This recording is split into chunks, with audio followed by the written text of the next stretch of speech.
안녕하세요. 거듭남입니다. 요즘 제가 자주 하는 말이 있습니다. 건강하고 가게 경제는 하루아침에 좋아지거나 나빠지는 게 아니라고요. 꾸준한 관리를 통해서 좋아진다고 말을 하고 있는데요. 건강할 때는 몸을 막 소비하듯이 사용을 하였는데 어느 날 갑자기 몸이 여기저기 안 좋아지더라고요. 그런데 이것도 하루아침에 찾아오는 게 아니라는 걸 알게 되었습니다. 저는 18년 동안 통풍을 겪어왔습니다. 그래서 오늘은 여러분들에게 통풍에 대해서 이야기를 해보려고 합니다.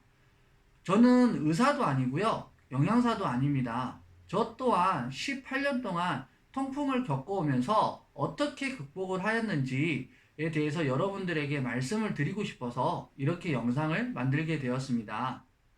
저는 20살 때 군대에서 통풍을 처음 걸린 것 같습니다. 그때는 통풍에 대해서 잘 알지도 못했고 걸리는지도 몰랐죠. 군대에 입대할 때는 106kg로 군대에 입대했습니다. 100일 휴가 때는 68kg로 휴가를 나왔는데 극도한 스트레스와 급격히 살이 빠지면서 그때 아마 통풍에 처음 걸린 것 같더라고요. 군생활 도중에 너무 아파서 국군 수도병원까지 가서 검사를 받아보았는데 그때도 변명을 정확하게 알 수가 없었습니다. 그 뒤로 전역을 하고 나서 1년에 한 번에서 두 번 정도밖에 발작을 하지 않았기 때문에 그렇게 크게 신경을 쓰고 있지 않았습니다. 그런데 26살 때 너무 많이 아파서 병원을 찾기 시작하였습니다. 정형외과에 가서 엑스레이도 찍어보고 검사를 받아보았는데 그때도 정확한 변명은 알 수가 없었습니다.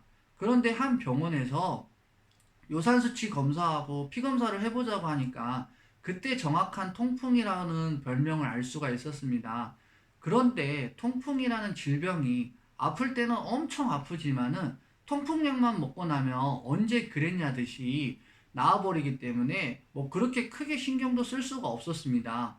그때는 나이도 어렸고 친구를 너무 좋아하는 나이라 그렇게 방치해 두어버렸죠.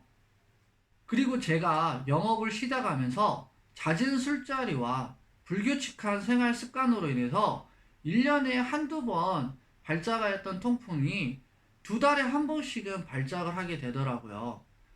그때부터 통풍의 심각성을 알게 되었습니다. 그런 도중에 30살 초반에는 사업까지 실패를 하면서 더욱더 통풍이 자주 발작을 하게 되더라고요.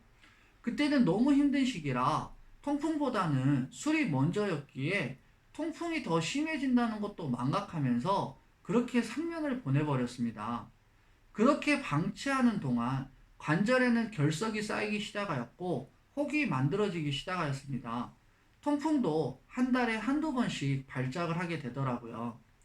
관절의 결석으로 인해서 똑바로 걷지도 못하고 골반과 발목이 틀어지면서 몸이 급속도로 망가지기 시작하였습니다. 그때는 몸도 마음도 다 망가지고 인생도 바닥이었습니다. 그런데 어떤 계기로 인해서 이렇게 있으면 안 되겠다라는 생각을 하게 되었습니다. 그래서 다시 시작해 보려고 했는데 이미 망가질 대로 망가진 몸은 마음 가는 대로 따라주지 못했습니다. 몇 날은 일은 할 수 있었지만은 몇 날은 몸이 아파서 누워 있어야만 했습니다. 그런 날들을 1년 정도 보낸 것 같습니다. 그래도 포기하고 싶지는 않았습니다. 그래서 몸을 먼저 회복해야겠다는 생각을 하게 되었습니다. 그래서 생활 패턴을 먼저 바꿨고 일찍 자고 일찍 일어났으며 스트레스는 최대한 적게 받으려고 노력을 하였습니다. 몸에 하나도 좋지 않는 술과 담배는 그냥 끊어버렸습니다. 고기를 좋아하는 저로서는 소고기, 돼지고기 위주의 식단보다는 채식 위주의 식단으로 바꾸려고 노력하였습니다. 통풍약은 두 종류의 약을 먹었습니다. 한 가지는 매일 먹는 요산 수치 억제제였고 또 한 가지는 아플 때 먹는 약이었는데요. 이 아플 때 먹는 약은 총 세 가지로 조제를 해주시더라고요. 한 가지는 소염 진통제였고 또 한 가지는 위산 억제제였고 또 하나는 호르몬제였는데 통풍약은 억제하거나 순간 통증을 잡아주는 역할이지 근본적인 치료가 될 수가 없다라는 생각을 하게 되었습니다. 그리고 통풍은 대사가 중요한데 통풍약을 먹으면 먹을수록 대사 기능도 떨어지는 것 같았고 부작용도 있는 것 같았고 살도 찌고 피부 질환이 생겨서 그래서 그냥 약을 끊어버렸습니다. 그 대신에 통풍 치료에 도움이 되는 영양분을 찾기 시작을 했습니다. 그래서 거기에 맞는 건강 기능식품도 먹기 시작했고요. 그리고 몸을 다시 회복하기 위해서 운동도 시작하게 되었습니다. 그런데 그 중에서 가장 힘든 게 운동이었습니다. 관절에 있는 결석으로 인해서 운동을 할 때마다 통풍이 발작하는 고통을 그대로 느꼈습니다. 관절 마디마다 아팠고 조금만 운동을 하더라도 쉽게 부어오르곤 했습니다. 저는 그 고통도 내가 내 몸을 관리 못한 벌이라고 생각하면서 이겨냈습니다. 그래서 지금은 줄넘기 2000개, 1시간 걷기, 홈트 등 다양한 운동을 하면서 이겨내고 있습니다. 운동을 견지하고 대사가 좋아졌다 그래서 통풍 발작을 안 하는 건 아닙니다. 관절에 요상결석이 있으시면 언제든지 다시 발작을 할 수 있는 겁니다. 결석이 깨지면서 관절을 건드리기 때문에 통풍이 발작하는 고통을 그대로 느낄 수 있는 겁니다.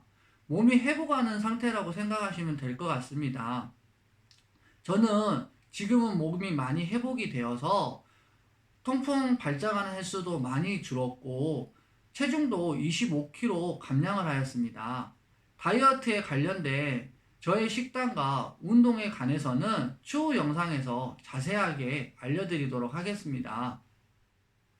정말 통풍은 겪어보지 않으신 분들은 모르실 겁니다. 얼마나 힘이 드는지. 그렇지만 통풍 또한 하루아침에 온 게 아니라고 생각을 합니다. 초기 때 심각성을 알고 그때부터 정확한 치료를 하였다면은 이렇게까지 몸이 망가지지 않았을 겁니다. 통풍은 완치가 어렵다고 합니다. 통풍은 치료하는 과정에서도 발작을 일으키는 것 같습니다. 관절에 있는 결석이 깨지면서 발작을 일으키는 것 같습니다. 수술해 볼 생각도 해봤는데 수술한 자리에 다시 결석이 쌓인다고 하니 근본적인 해결 방법이 아닌 것 같아서 저는 식단과 운동으로 견지하면서 이겨내고 있습니다. 통풍약도 부작용이 너무 많아서 통풍약도 현재로서는 끊어버린 상태입니다. 병은 걸리는 시간만큼이나 치유하는데도 그만큼 시간이 든다고 합니다. 꾸준히 관리를 해야만 몸을 회복할 수 있습니다. 가계경제도 똑같은 것 같습니다. 회복하는데 시간이 걸릴 수도 있습니다. 또한 환경의 어려움에 부딪힐 수도 있습니다. 절대 포기하지 마시고 끝까지 견지하셔서 더 나은 삶을 사시길 바라겠습니다. 마이너스에서 플러스로 거듭날 수 있을 때까지 항상 응원하겠습니다. 감사합니다. 거듭남이었습니다.